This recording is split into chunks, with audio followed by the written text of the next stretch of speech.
Hey, it's me again. Welcome back to my channel, and I'm looking as glamorous as ever because this is sort of like a spur of the moment thing. I've just grabbed this out of the back of my shed because it happens to be the perfect size for a project that I need to do, that I want to do, and I just haven't been able to find the right size, the right shape. And I had this piece in mind. It's going to be a little bit aged, a little bit rustic, maybe even a little bit steampunky. So I didn't care if it was really old and needed a lot of work. And I just remembered that I had this in the back of my shed. Now, so what it is, it's an old Meatsafe. It's an old Meatsafe. So it's got these screens on the side which will need to be replaced. It doesn't have a top, so I need to put a top on it. It does have this drawer. Everything is solid, like it's really super solid timber. It's just worn and it's got this horrible cream paint on it. It needs a top, but I'm either going to replace the door or remove this bit and make it a flush front because I've got this idea. This is the decoupage paper I want to use. It's out of Michelle's latest new release, Sprite. It's got greens, it's got reds, got a bit of gold. I really like that. So I was even thinking of getting rid of these legs and putting something else on. It just really fits that front perfectly. I wanted something that was just going to show the whole piece. So it's going to fit on there perfectly. I just want to get rid of that because it's going to distort his face otherwise. So the first thing I'm going to do is take the door off and get rid of that. Fill in that bit. I have got a bit of timber. I've got a bit of timber that'll fit in here to make it flush on the other side. And then we'll fix the drawers. We'll take the legs off and just get it all cleaned up, ready to paint. I think it'll be good. Before I take the door off, I'm just going to scrape up some of that old paint that's making the door stick. I'm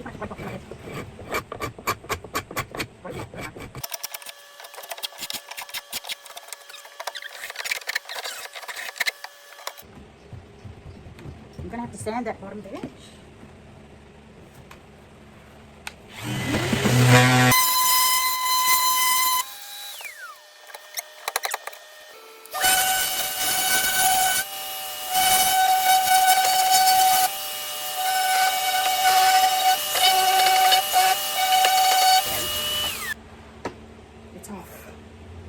So now I just have to gently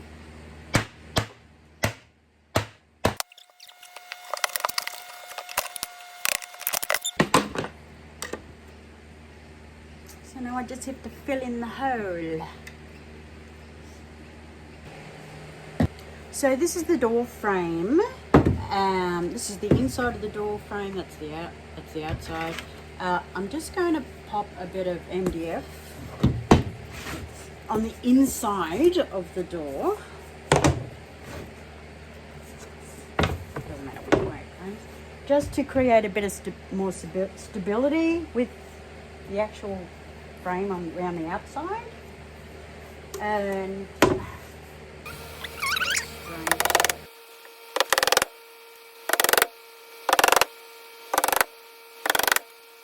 yeah, I could leave it like this and decoupage on the inside, but I want it flat. I still want it flat, so I'm going to fill it in with some more timber.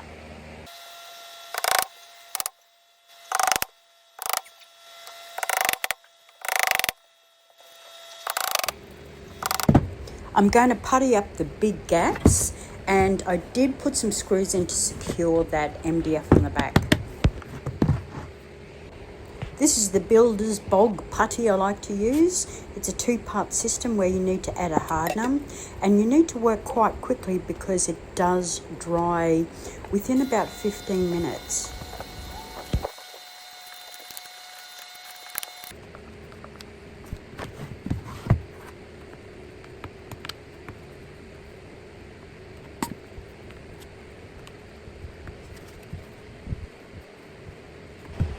So now all the bog is dry, which only probably took about 20 minutes. I'm going to give it a sand, and I should have a nice flat surface to put my decoupage paper on.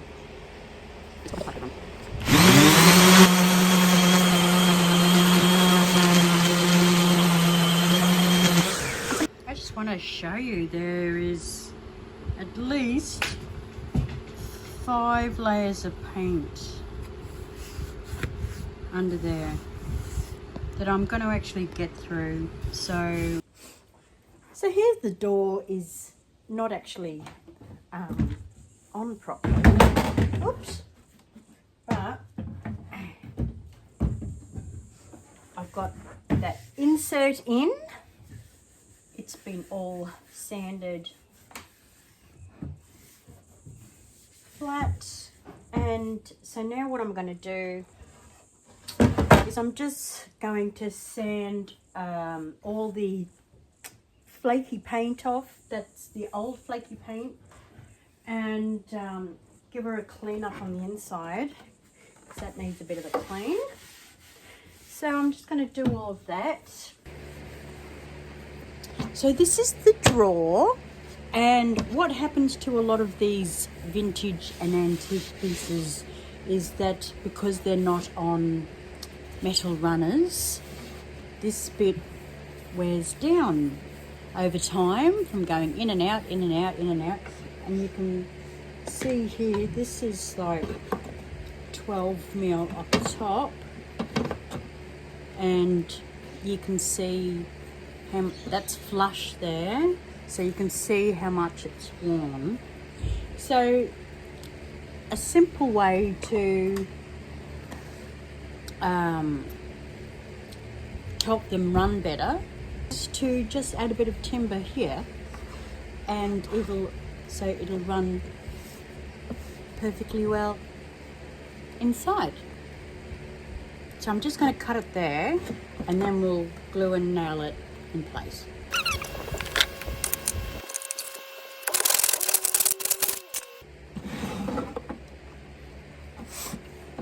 So I'll do this side and the other side, and then I'll show you how well it'll slide back into that space.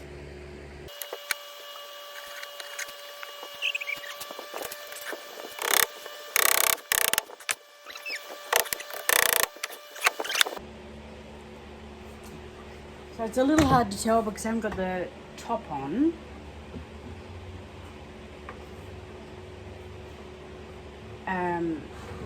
But it's going to go in and out quite nicely now. And the thing to take note of is that it's sitting flush. It's not sitting back at an angle anymore. I might have to putty up here where it's dug some gouges out. And just making sure it's not going to touch this top, but that's going to be nice. See what I mean about the cake of paint? Ugh. So I'm going to use this scraper .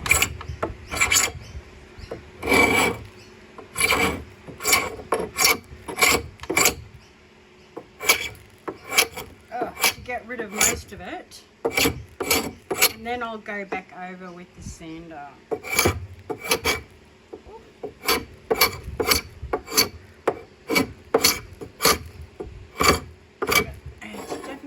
easier scraping it off.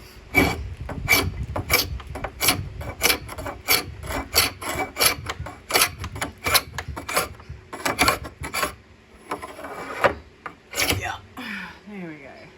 We'll do that all over.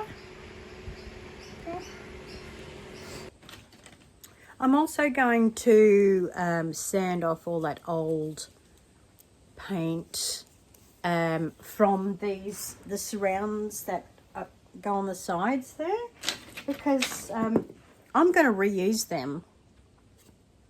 Why not? They're the right shape and size. They're all intact. They're just covered in this disgusting paint. So I'm just going to get rid of all of that, as well as this old paint here. I've got all that paint off.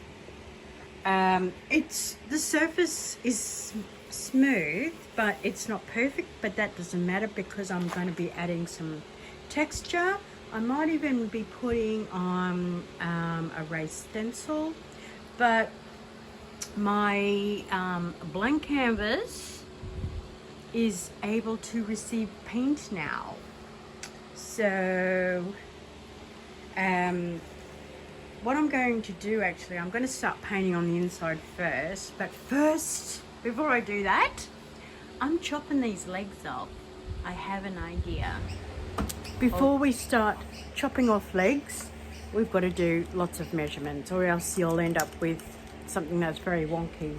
Now, this bottom's nice and flat here, but the front has this additional bit. So see how that is there, this is here.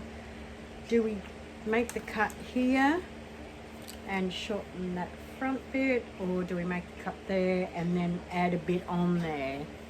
I'm thinking what I want to do is I want to keep this length here, because I'll shorten the bit of area space for my decoupage paper. So I'm going to chop it here, and I'm just going to have to add in some timber here so I can put the other legs on. Now, it's not going to be dodgy, of course. It's going to be completely solid. But if there are any imperfections, it'll all be covered up with paint. So you won't see it. It'll be all nailed and screwed and glued into place. But it will be covered in paint. But I'm just thinking, I mean, you know, the legs are nice and solid, but they're a bit boring.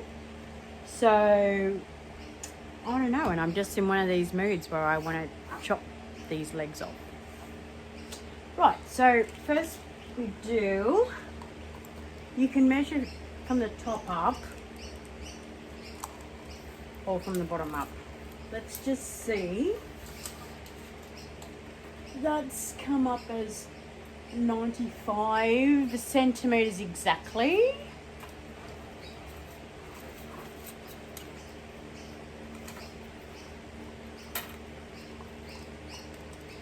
And that is 95 centimeters exactly as well, which doesn't always happen with these vintage pieces. So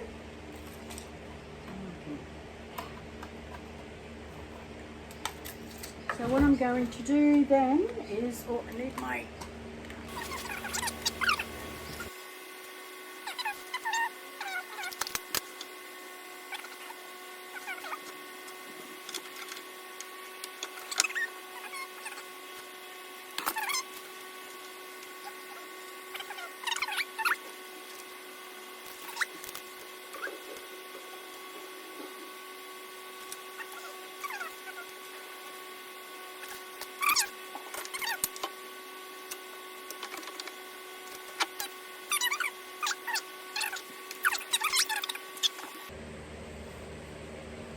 So I have got my little circular saw blade.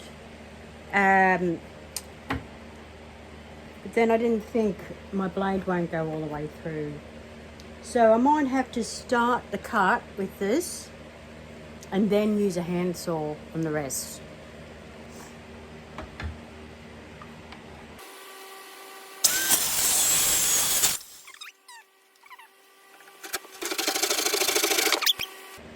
Lovely. Okay, so I've got all the legs off. And I've got something on my face. I've got all the legs off, and then, no, so what I'm going to do now is I'm going to put it upright to see if there's any wobble.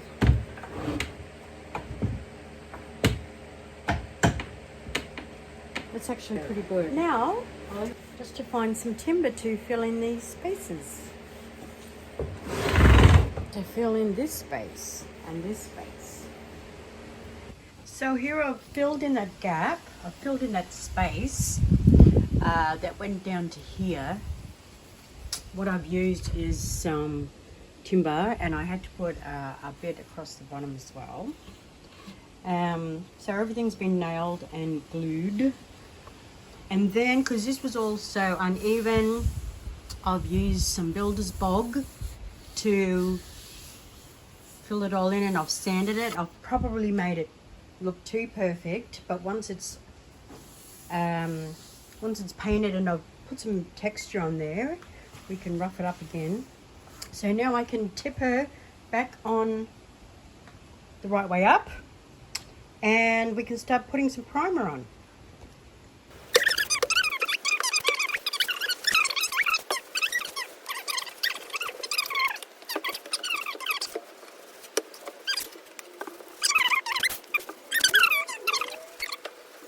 First, I'm actually going to stipple on some a dark primer. This is from Unique Options, if you can see under there. It's called Undercover, and it's a great undercoat for bright and dark colours. Not that I expect any bleeding through bright and dark colours, but it just creates a nice painting surface. It helps, like when I put on a coat of this, it limits the amount of painting coats that I'll need to apply. And this is going to cover up those stains really well.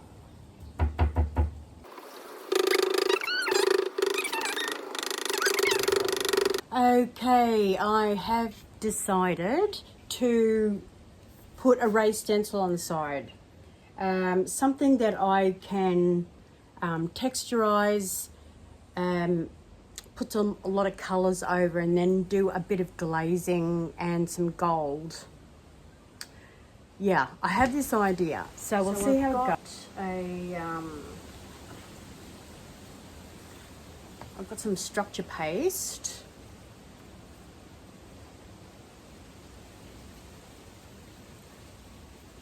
And this doesn't have to be perfect. Actually, if it's really imperfect, that's even better. This is probably not the best tool to apply it.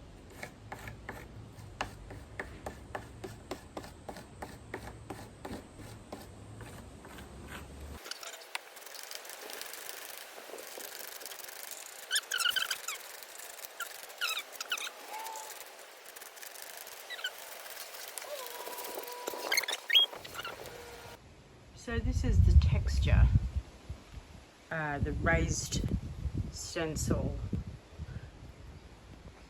that I've applied on the sides, to both sides. So now I'm going to stipple some brown primer all over it to create a little bit more texture.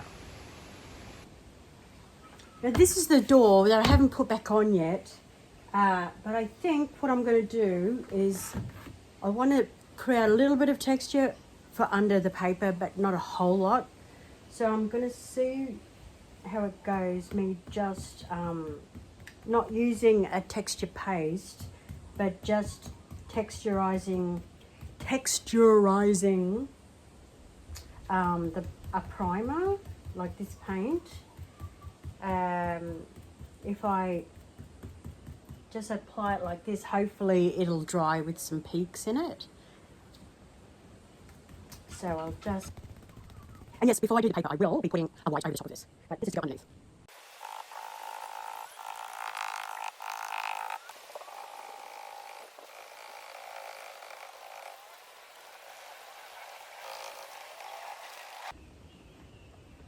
So this is what I'm painting the inside with. It's Michelle's Roaring 20s. I love this colour. Right. So I might give it a couple of coats, and the reason I've got the red under there is because I'm hoping to distress it a little bit so you see a bit of the red.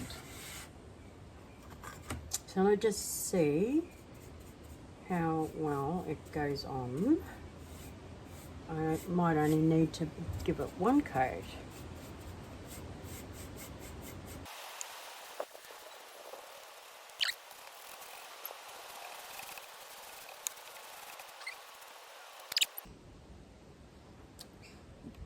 This is MINTbyMichelle's Mint Grip. It is her primer, and this is what I like to put underneath the paper.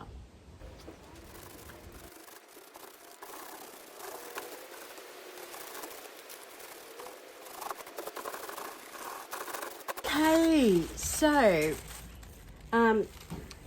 I've just got the white primer on here. Now the reason why I do this is not to prevent any bleed through. I put the white on because underneath the paper, that's going to make the image pop. It really makes the image stand out. So I've already decided where I'm placing it. Placement is always very important, because you don't want a seam like that going through his face or his eyes, so you need to make sure the placement is good. So I'm really happy with that.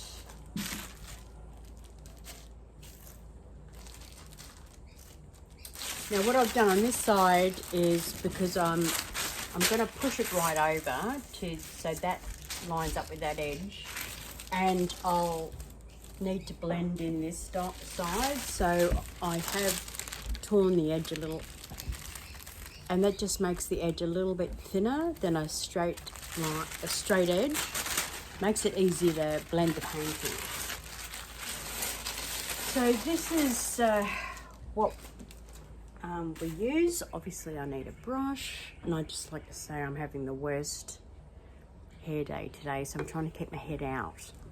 Anyway, so mint finish.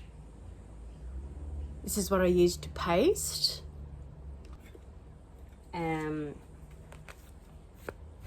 Then my little tool, the best tool ever for decoupaging. This is the bag that the paper came out of. I've cut it in half, and this is what we need as well. Oops. The other thing that we definitely need is some misting water, and we played by ear, and I'll get to that when we're up to that bit. So I have decided the placement. Bring it over just a little bit. Okay, so I'm going to hold that in place. Get my paste.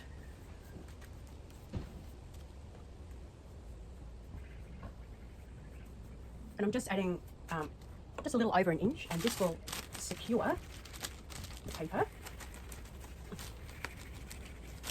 Bit of a breeze happening, which doesn't help.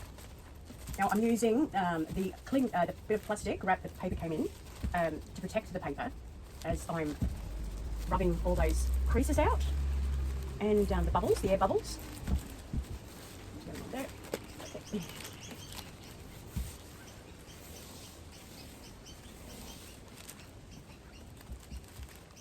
Now you can see as soon as you put the paper on to the paste, there's these tiny, tiny, tiny little wrinkles. They're not creases, they're little wrinkles.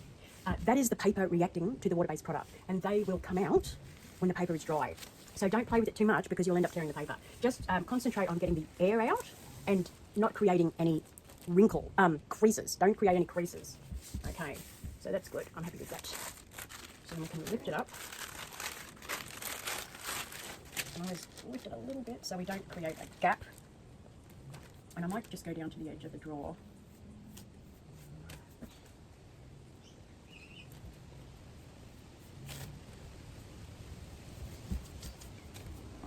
Bit more dry. Okay. Bit more. Yep. Alright, so then we get our tool and our bit of plastic, and I'm going to pull it down and we're going all the way to the bottom of that drawer. I have wind today, which is, no, I don't have wind, it's windy. And it's moving the paper. Actually, do you know what? If I get a few creases in it, I don't really mind because I'm going to do, it's going to be a bit distressed. It's going to be a bit, it's not going to be a completely smooth look all over. See how I'm being a bit rough? I can do that because I've got that plastic there. There's no top on, I have to be careful because now, turn that a bit, that's okay.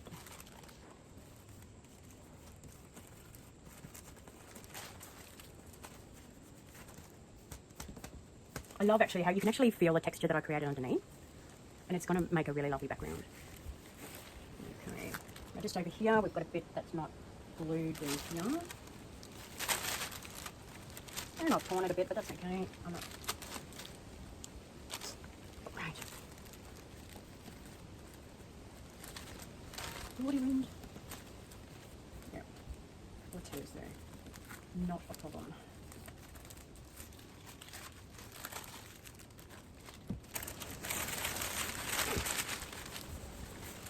What I'll do is I'll don't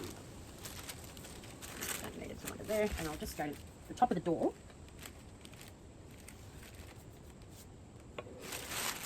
Then I might have to add a bit of mist, I think.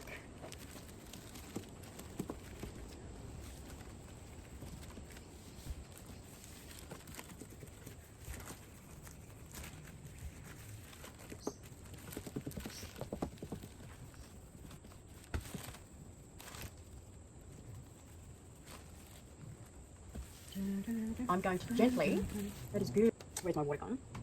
Just very gently apply a bit of water mist. Not saturate, just a little bit of mist. Okay, so we're coming to the top of the door there. Okay, so just a bit like that. Putting some more paste on. Oh, you know what? I've got to cut around that. I keep forgetting. Quick cut around the hinge. Should have done that before. Alright. Okay. So starting from the middle, I'm going to push out the sides.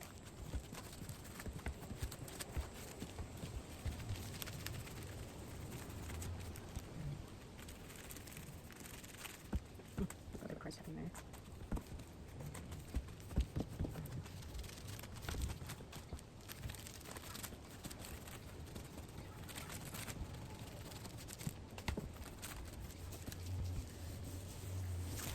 So what I'm doing now is just slicing around the hinge because I don't want to put the paper over the hinge.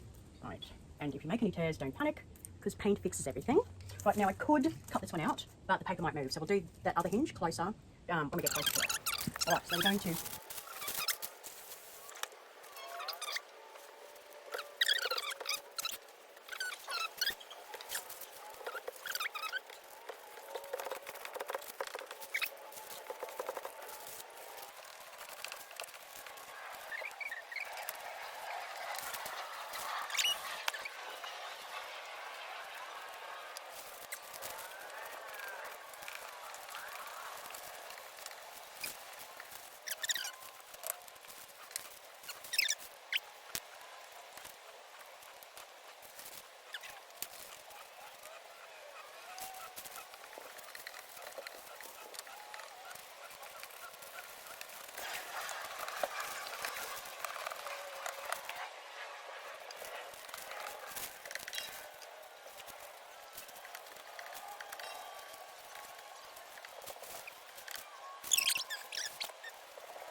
blade. So when that's dry, we can slice through the edges, slice through around the drawers and the door, and give the edges a little bit of a sand, and then seal it. And then we'll be ready to do all the painting. Hey, it's been a couple of days since I put the paper on, so it's well and truly dry now. So this is when you would see if there is any bubbles. So the bubbles will occur if the adhesion hasn't taken place underneath the paper. And when the paper's 100% dry like this is when you will really notice if there are any bubbles. And I'm happy to report there are no bubbles. There are some areas along the drawer edges that haven't stuck, but that's easy to fix.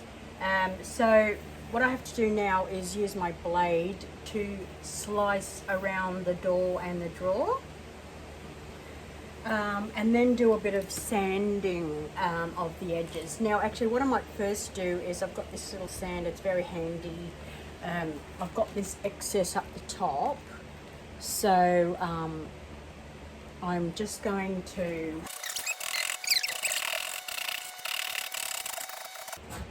and you get a really nice flush edge there, so that's all nicely stuck. So now I'm going to take my blade and slice through. I only do this when it's super dry, because if the paper's wet you will tear the paper.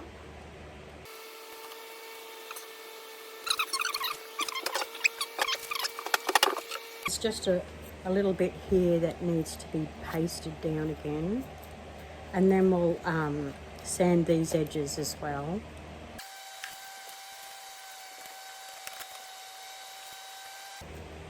Okay, now it should. I've glued the door shut.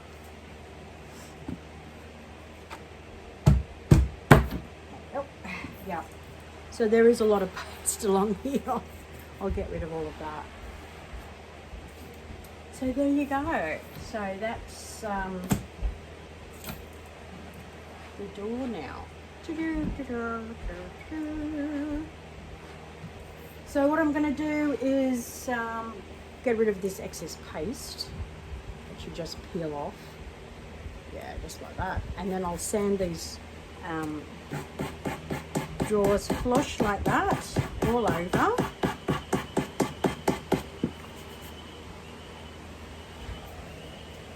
Get them all, and then I'm going to seal it. Okay, so this is what I like to seal. It's a spray varnish. It's quick dry. It's made by British Paints. I don't know if it's available outside of Australia, but in Australia I get it from Bunnings, and I use the satin. And the reason why I like to use this spray varnish, not only because it dries quickly, is I can seal this, and because it's not water based, it will not reactivate the paper. And then when it's dry, I can do the painting over the top of it. So we're going to put this on now, and then wait for it to dry, and then look at what painting we're going to do.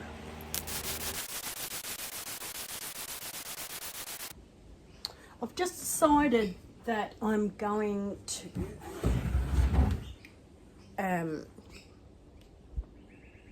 oh my god, my other phone keeps playing up.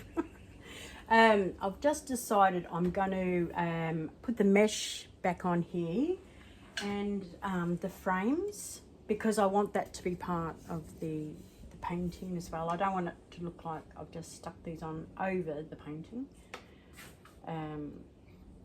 So I'm going to do that. So what I've got, it's not fly spray, but it's fly spray, fly screen.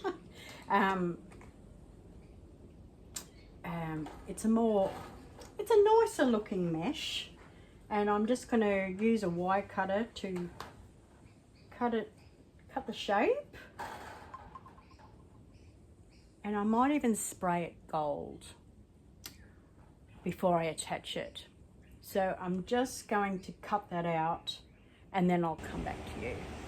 So I've cut it to size and I have sprayed it with gold just to blend in with the whole theme. And it's got these lovely grids so I can line it up as long as the cabinet's straight, just to make it even all over.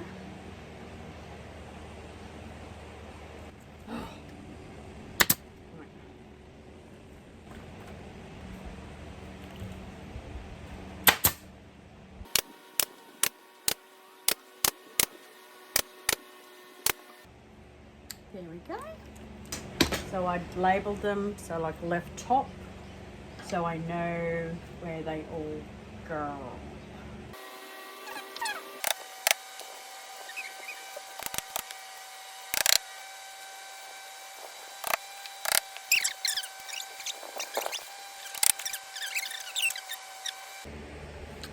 Okay, so now we've come up to the stage where we need to extend this paper here and then carry on some colour on the side. So I've just been practicing with little bits of colour. This is what I'm having a play with. MINTbyMichelle's Riverbank Green.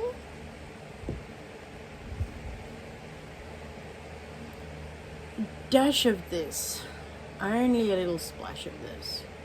Now I need to be able to lighten it and then darken it because we've got a couple of different shades happening here.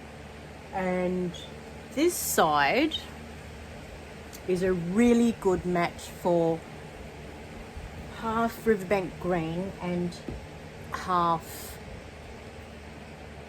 woolen jumper. But this side here looks a bit better lightened with the Sound of Rain grey. So what I'm going to do is I'm going to make up the lightest colour here, the lightest colour match here. I'm just going to build up some colour on this edge here first, and then I'm going to put it all on this side, and then when that's dry I'm going to come back in with some darker shades and blend it in to this bit here. So that's a dark. This is a mix that I made up with Riverbank Green and Time and Space Black. That might be good to add some dark shadings down there, so I'll leave that. So for now, I'm just going to mix up a good portion of this light colour so I can stipple it on here and put it around the other side. So I've made up this colour. I always say don't stress if it's not the exact colour because we're going to paint in and over the paper, so we could always blend and change its colour a little bit. I'm just putting the first layer in because I've got to build up a bit of colour here, and then I'll come over with a second coat to cover up the line.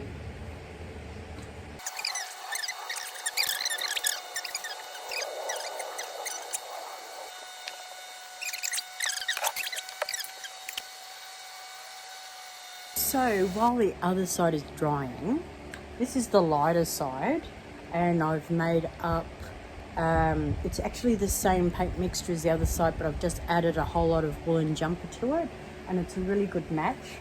So, but see how there's darker hues up here and down the bottom? We're just going to put a coat of this on first, and then we're going to come in and blend in a better ombre colour down the bottom and up the top.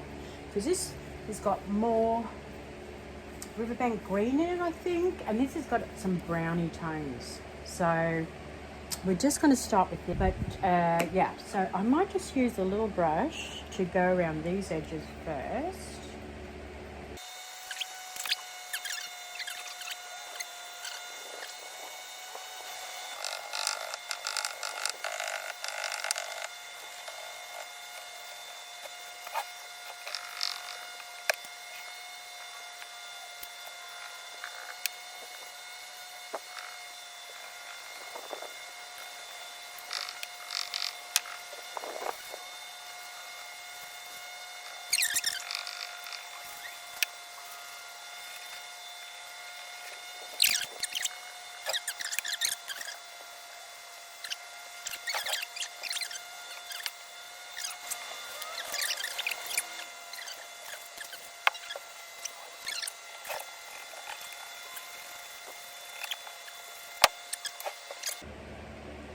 Okay, up here has got some more browny tones, and I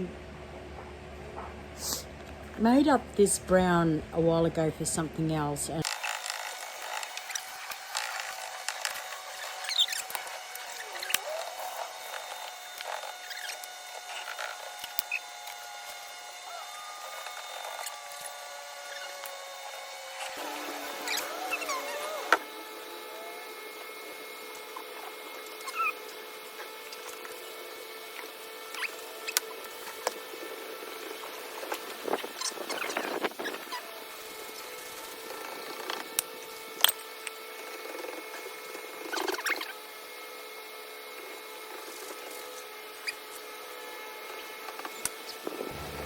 I've just had this thought. I was going to put some Roaring 20s over it, but I've decided that the dark, really dark down the bottom might look good if we just dry brush that to sort of like really highlight the texture over the top, just really, really lightly.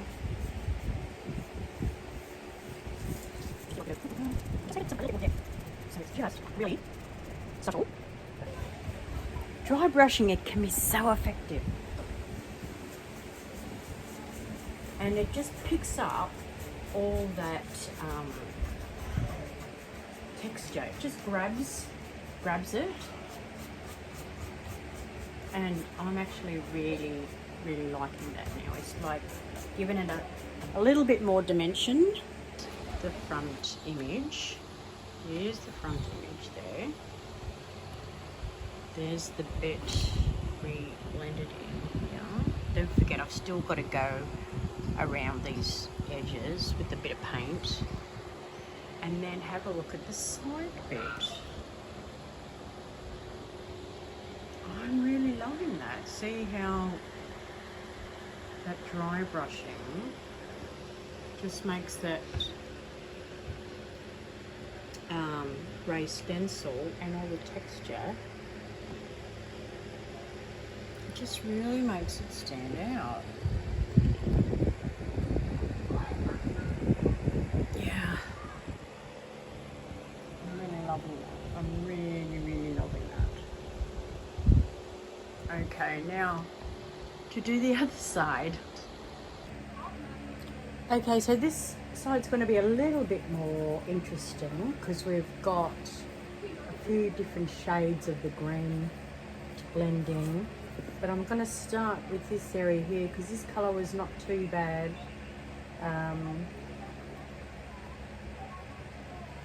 So what I'm going to do is I'm going to go back over there, go over this bit here.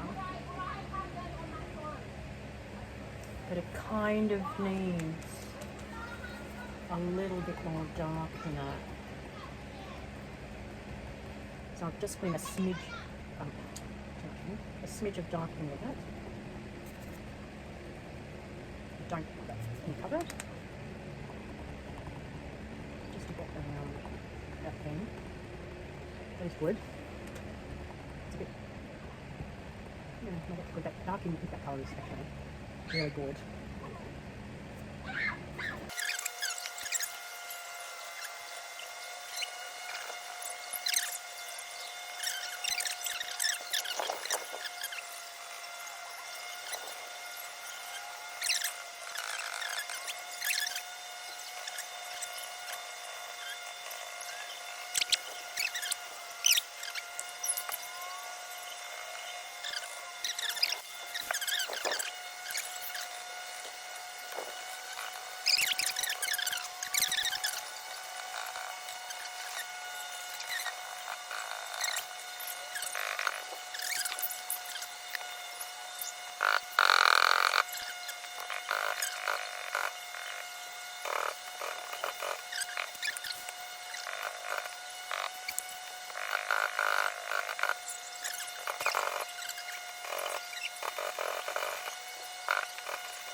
I really wish I was left-handed to show you this, because I have a feeling my head's going to be in the way a lot.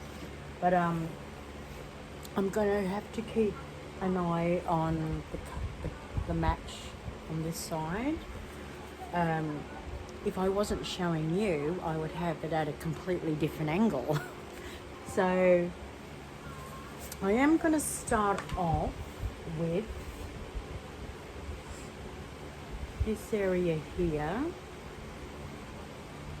and then add some dark down the bottom. So we just want to add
So here's where we're up to.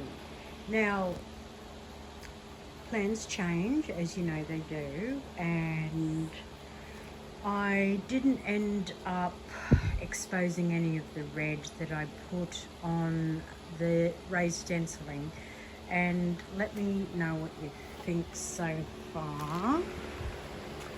So that's the light side. There.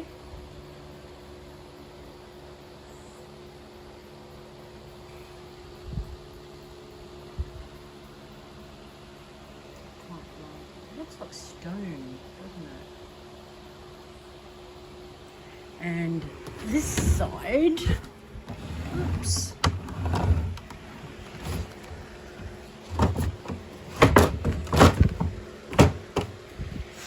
This side is a little bit darker.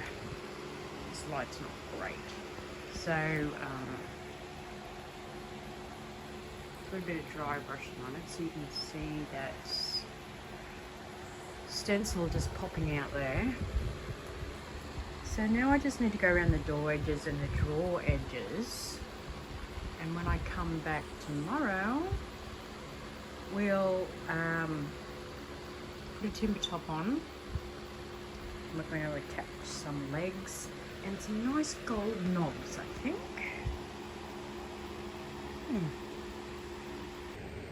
I just thought I'd show you quickly how I usually bling up the hinges. So I tape them up, and then I just apply some gold gilding wax.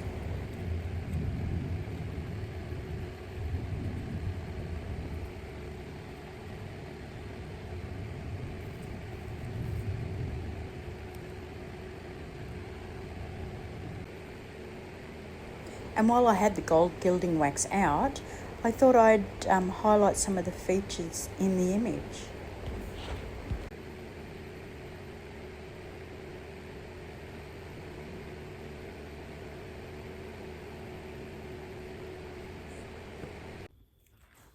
Now I'm happy with all the painting. I'm going to seal again.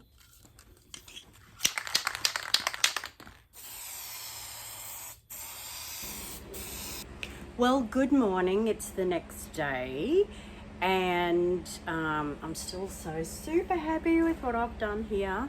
But I need to put a top on it, a timber top, and I was going to rush off to Bunnings, our local hardware, to buy a bit of timber. But I've discovered that I've got a slab of timber that came off another cabinet. It's fairly thick, but I think it'll still be fine. It's solid pine. But what I'm going to do is I'm going to make a top for it, but I'm also going to make a base and then put the legs underneath it. So this is the bit of timber.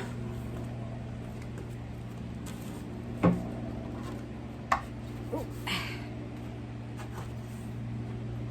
It's like a surfboard, it's huge.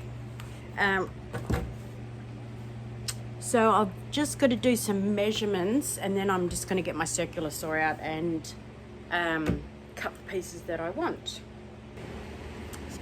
So I've cut my 2 slabs, and I do need to go around the edges and just sand them smooth. And then I thought what I'm going to do with the base one is, because it's got a nice thick edge, I'm going to put a mould on it. Anyway, I'm going to have to play with some clay, and I'll end up putting some sort of a border on. I've just decided I'm going to put the base on and then I'm going to put the moulding on. So I just need to turn her upside down.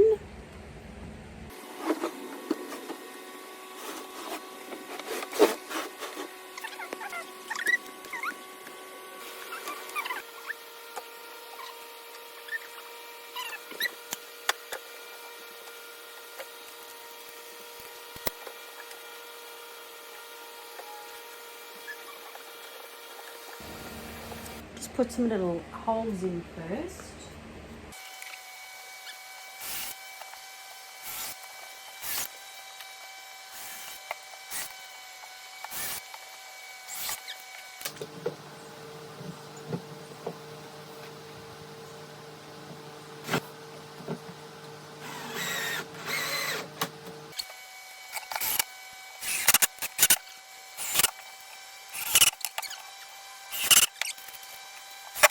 Got her upside down. I'm going to attach this to the top with some brackets.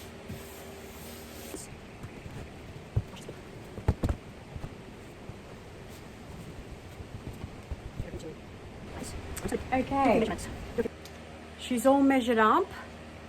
Sometimes with these old pieces you can cut lovely square bits for it, and they're not square. So I think we're just a couple of mils out on one side. These are the little brackets I've got. I'm going to put 3 on each side and just screw them in. So that's what I'm going to do now.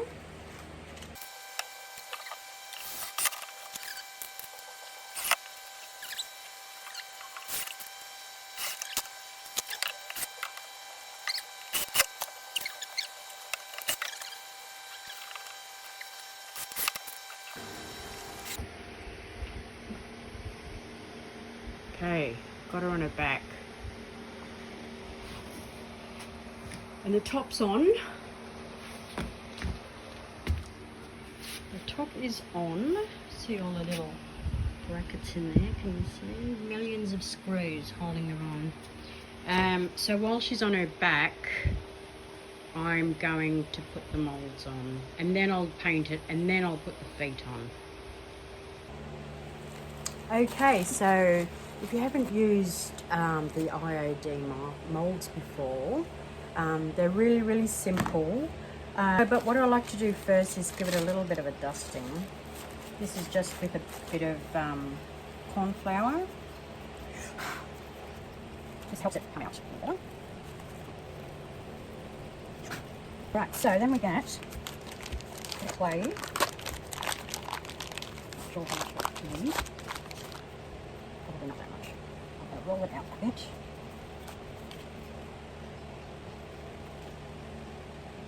And I'm just going to push it in. Oh, my hands are dirty. But that's alright, we're going to be painting over it. Push it in. It's really, really easy to use. Push it in. I like to give it a good push in so it picks up all the shape. Otherwise I don't want it to dry out. So I'm going to pop that back in its bag while I'm not using it. And then with something like a card, plastic card, I'm just going to get rid of the excess. Put a bit of gap there. Make it nice and flat on the bottom. Don't waste that.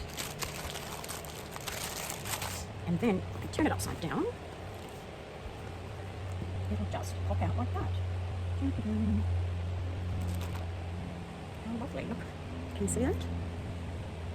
So then we can, oh, that's just the perfect size for that edge. I'll show you that in a minute. I'm just going to let it dry flat for a bit. I'm just going to do it, say 3 of them and put them around the corners. And then I'll do, so I'm going to pop them on while they're still soft. And when it's still soft, you can actually make them go around the corners nice and easy. I found the middle, so the design does look symmetrical.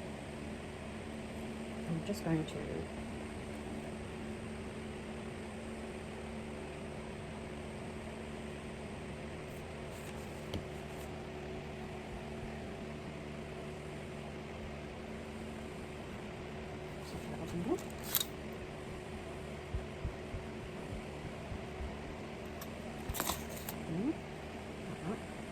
easy peasy.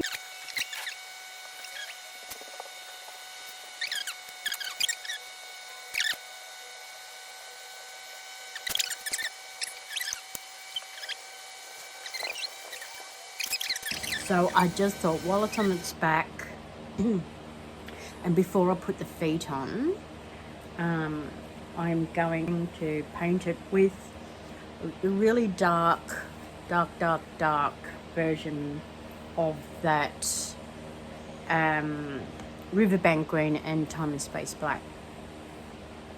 And I'm going to use this card from the decoupage pack to protect the painting that I've already done. And I'm going to stipple it on.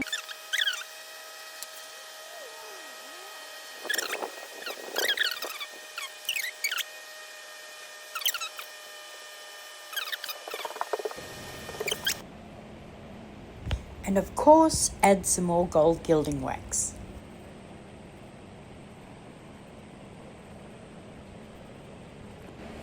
Okay, so I've still got her upside down. I've got all the mould on. I've put the paint on.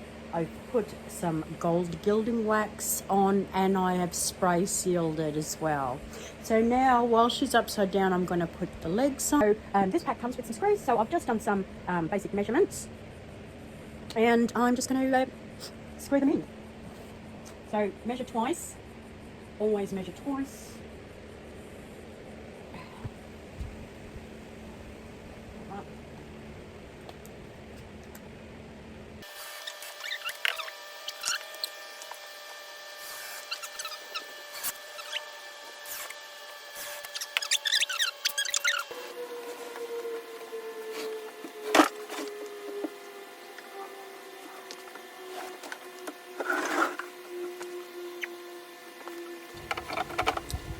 Ta-da! Now I just have to finish the top, and she'll be finished. I'm very, very happy.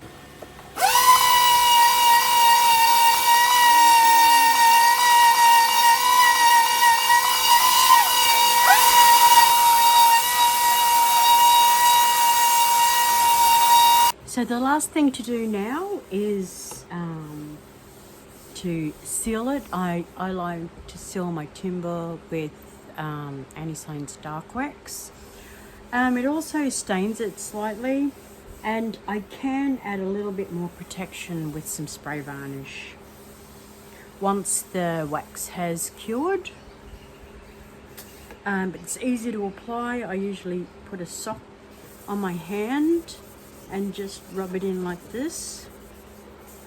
See how it does stain it slightly, but it enhances the grain at the same time, which I love.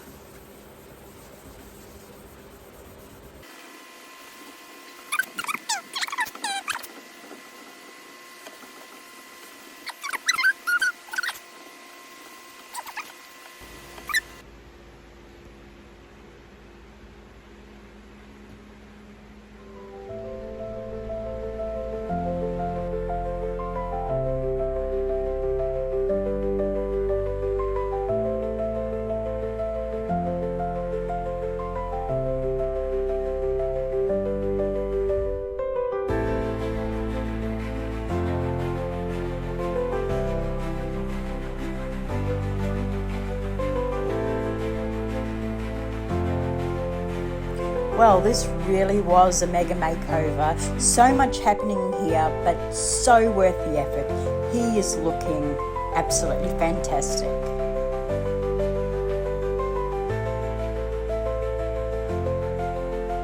Be sure to pop any questions in the comments, and I'd love you to like and share and subscribe. And if you'd like to see more of my work, you can find me on Facebook and Instagram. Thank you so much for watching.